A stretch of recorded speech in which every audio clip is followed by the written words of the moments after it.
Pour nous, les 800 ans, c'est l'occasion d'un retour en arrière et de mieux comprendre pourquoi Mulhouse est ce qu'elle est aujourd'hui. C'est aussi l'occasion, pendant une année, d'offrir à l'ensemble des Mulhousiens un programme fédérateur et de festivités.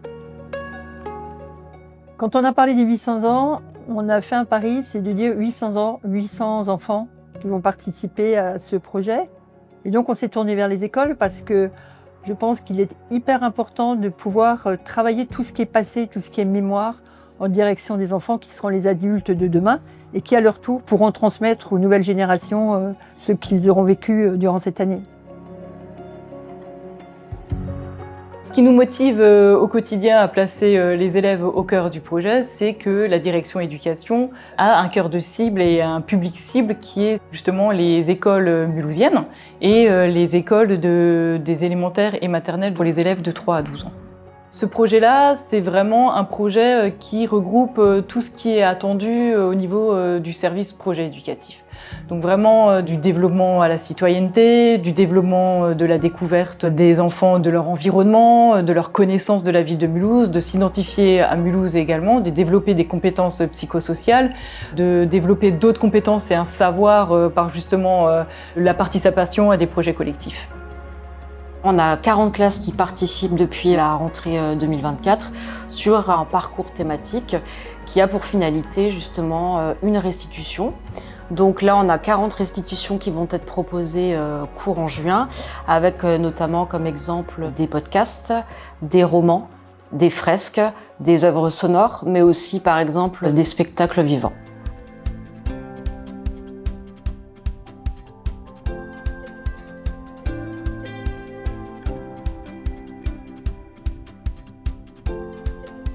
Au niveau de l'équipe enseignante, on a vraiment une cohérence entre tous les collègues qui s'est installée, mais aussi la mise en valeur de la singularité de chacun. Chaque enseignant a pu apporter sa pierre à l'édifice et apporter sa couleur dans ce projet, donc ça a permis aussi de valoriser les compétences et les qualités de chacun. Et puis c'est un projet qui fait culture commune, qui permet de développer la citoyenneté des élèves, d'associer des représentations plus concrètes à ce que c'est qu'être mulhousien pour nos élèves. Je vais faire des lunettes en forme de roue de Mulhouse. Et la tour de l'Europe. Des fenêtres, un soleil et le restaurant. La première réaction, c'est la surprise et la stupéfaction parce qu'ils ne se sont jamais posé la question de savoir si leur ville avait un âge. Donc ils étaient là, oh, quoi, Mulhouse a 800 ans, mais ça ne se fait pas d'avoir un âge quand on est une ville. Donc c'était déjà la surprise, c'était drôle. Et ensuite, quand on a présenté le projet de spectacle, ils étaient très enthousiastes, mais certains avaient aussi beaucoup d'appréhension de se présenter devant autant de monde.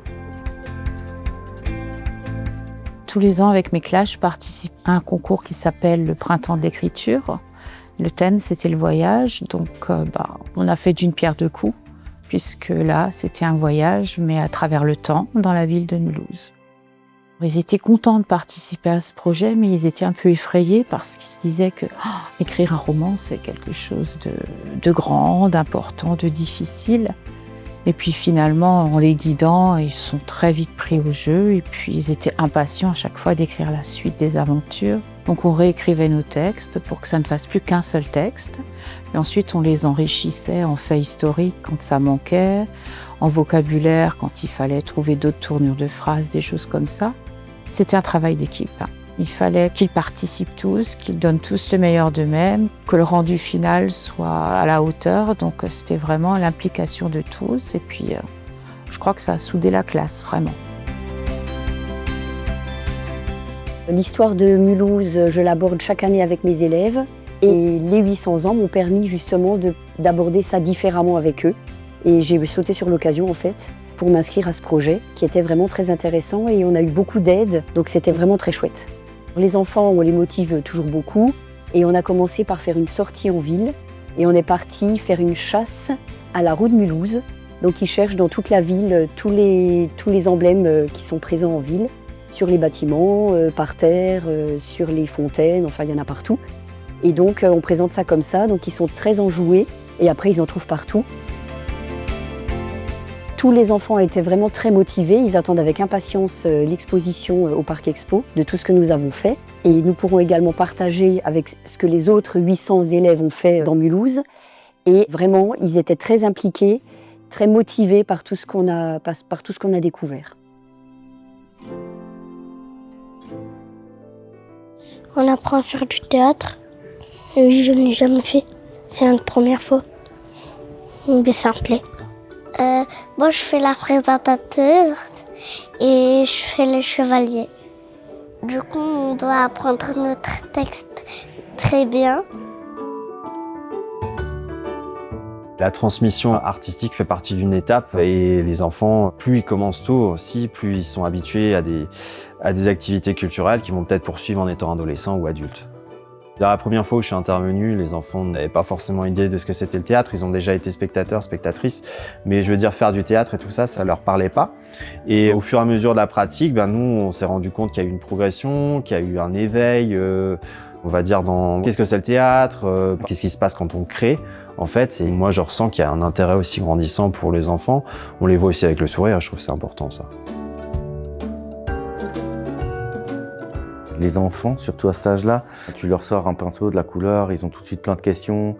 Ils veulent savoir comment ça se passe, quand est-ce que c'est sec, quand est-ce qu'ils peuvent enlever le scotch, parce que là on bosse beaucoup avec du scotch pour délimiter des bonnes zones, que tout soit construit de manière cohérente derrière aussi pour que quand on réunisse chaque panneau sur lequel ils peignent, il y a une espèce de mosaïque qui se forme, qui ne soit pas forcément très organisée ou très suivie au niveau de chaque panneau, mais que ça dévoile quelque chose de très graphique et que ça leur apprenne justement à positionner des formes et à utiliser des couleurs de façon cohérente en fait. Au-delà de la curiosité, ça leur éveille un petit intérêt aussi en termes techniques. Certains n'avaient jamais tenu de pinceau, ils avaient principalement utilisé que des crayons de couleur ou des feutres. Donc il y a cet aspect technique qui les intéresse beaucoup, le côté salissant de la peinture qu'ils n'arrivent pas forcément à appréhender. Et puis tu sens qu'ils ont envie que ça dure aussi, quoi. Parce que 2 heures, ça passe vite. Je suis contente de venir dans les ateliers parce que je veux apprendre des choses. Pour moi, c'est important que les enfants puissent avoir accès à tous les modes d'expression, que ce soit art plastique ou théâtre ou musique. Particulièrement les arts plastiques permettent de faire le lien avec tous les apprentissages qu'ils font à l'école, de réintégrer tout ce qu'ils savent au service de l'imaginaire. Et pour moi, c'est ce qu'il y a vraiment d'important du point de vue des arts plastiques. On se rend compte qu'avec les arts plastiques, ils peuvent aussi utiliser tout ce qui est dextérité fine. Manuellement, tout ce qu'ils apprennent, tous les petits gestes, ils les réintègrent aussi au niveau du quotidien. Et tout ce qui les entoure après sera aussi prétexte à pouvoir être transformé au niveau de l'imaginaire. C'est une ouverture à l'autre et c'est une ouverture aussi à soi, vers les autres. Je crois que les élèves sont intéressés par des choses nouvelles. Et quand on leur dit art, avec un grand mot, c'est un peu abstrait, mais quand on vient avec une chose concrète à faire, une technique entre autres, ça les intéresse tout de suite. Je pense qu'ils aiment, tout simplement parce que déjà il y a quelqu'un qui arrive d'étranger à la classe, et quand on leur montre des techniques artistiques, ils sont super emballés. Et effectivement, j'aime bien transmettre parce que j'aime bien montrer comment on peut faire des choses autres qu'une simple feuille A4 avec un dessin au feutre. Et ça se voit quand on arrive, ils sont super contents, ils vous attendent. Ça a été un plaisir de transmettre en fait. Avec la maîtresse, on est allé voir de l'eau au bord. Avec des maisons qui flottent dans l'eau, on est allé les voir. Il y a des maisons qui se reflétaient dans l'eau. Et après, on les a dessinées avec du bleu. Et après, on a fait des vagues dans l'eau. Il y a un enfant qui m'a dit « c'est la plus belle sortie que j'ai jamais faite » parce qu'ils ont vraiment adoré observer toute la nature aussi qui est dans notre ville. Et puis les enfants en parlent beaucoup et les parents me disent que quand ils sortent en ville, maintenant les enfants leur montrent des roues, leur montrent l'eau. Ça a eu un impact sur toute leur scolarité finalement de cette année en grande section. Il y a des élèves qui vraiment ont accroché en histoire et c'est devenu, waouh, c'est un peu fort, mais une passion. Il y en a maintenant qui vraiment, quand on fait histoire, posent des questions, s'intéressent, en BCD, empruntent des livres historiques, des choses comme ça, alors qu'avant, tout ça les intéressait pas plus que ça, quoi. Donc vraiment, ça c'est quelque chose de bien et puis surtout, ça leur a donné aussi envie de lire. Ils ont écrit, mais ils ont aussi eu envie de lire beaucoup après, donc ça c'est super. Ils s'épanouissent, ils échangent entre eux, ils se donnent des techniques, même s'ils ne les connaissent pas très bien. Ils posent beaucoup de questions aux référents. Super motivés, intéressés. Et ils ont aimé, hein, ça se voit. Ça se voit comme ils réagissent, comme ils m'appellent, comme ils cherchent. Et puis il y a un côté technique dans la gravure. Donc c'est quand on imprime et qu'on soulève la feuille et qu'on leur montre, c'est waouh. Et là les enfants c'était puissance 10 quoi. Donc je pense qu'ils ont vraiment aimé. La plus belle surprise qu'ils aient eue, c'est quand ils ont imprimé la gravure et qu'ils ont soulevé la feuille et qu'ils ont vu le transfert en fait de la plaque sur le papier. Ils étaient assez émerveillés de ce qu'ils avaient fait.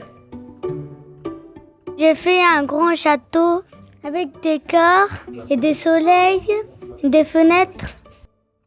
Dans ce projet précis, peut-être que l'art, ça apporte une meilleure compréhension pour les enfants. Le fait de jouer des personnages, ça les aide vraiment à se projeter dans les époques différentes. Ils voient où on va, il y a une représentation qui est prévue avec eux, donc il y a un objectif. Et puis aussi l'amusement aussi de jouer des personnages, de travailler sur une histoire, de travailler aussi sur de la matière historique et de voir qu'est-ce qu'on peut en faire en fiction. Donc voilà, il y a un amusement, il y a un intérêt et puis il y a une curiosité. Ça me plaît beaucoup de venir faire des ateliers et de faire art plastique. Ça amuse, ça relaxe. En tant que directrice et après un échange avec mes collègues, j'ai vraiment observé une très forte implication des élèves. Ils se sentent vraiment pleinement concernés par ce projet, par la découverte de leur ville. Ils connaissent maintenant les 4 tours emblématiques de Mulhouse. On sent qu'ils ont réussi aussi à faire un voyage dans le passé, à imaginer la vie des enfants au Moyen-Âge, à l'époque industrielle, à développer leur imaginaire. Ça permet aussi de mesurer peut-être sa chance en étant un enfant d'aujourd'hui. Et puis ils poursuivent le travail et le cheminement en imaginant aussi la vie des enfants de demain à Mulhouse. Donc il y a un voyage dans le temps qui a été rendu possible par ce projet et qui a été vraiment très motivant pour eux. Je fais ça. Je fais des dessins et j'ai essayé cette grosse machine verte. C'est pour faire des feuilles. Et c'était génial. C'était bien. C'est trop super. Tout ce qu'on fait. C'est amusant. Ça a permis aux classes qui sont rentrées dans ce projet de travailler sur la durée, puisque c'est sur une année, en lien avec la pédagogie. Et je crois que c'est important pour les élèves de pouvoir associer le concret, le vécu, à ce qu'ils apprennent en classe à travers différentes matières. Ça, c'est la première chose. La deuxième, c'est que c'est un projet qui fédère différentes écoles de Mulhouse. Et le fait que les enfants puissent se rencontrer à un moment donné, partager le travail qu'ils ont fait, la réflexion qu'ils ont menée, c'est quelque chose qui est important.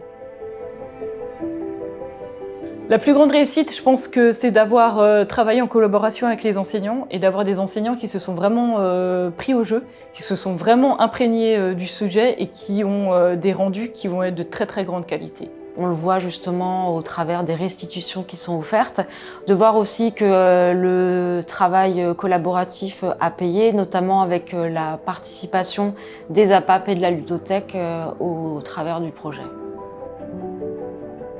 Les enfants ont été vraiment sensibilisés à ce passé mulhousien, donc ils vont mieux comprendre en remontant le passé ce qu'est Mulhouse aujourd'hui. Je crois que c'est quelque chose d'hyper important. Et c'est aussi ce sentiment d'appartenir à Mulhouse, mieux comprendre le passé, c'est de dire, oui, je suis fière d'être à Mulhouse, je suis fière d'être dans cette ville qui a ce passé-là.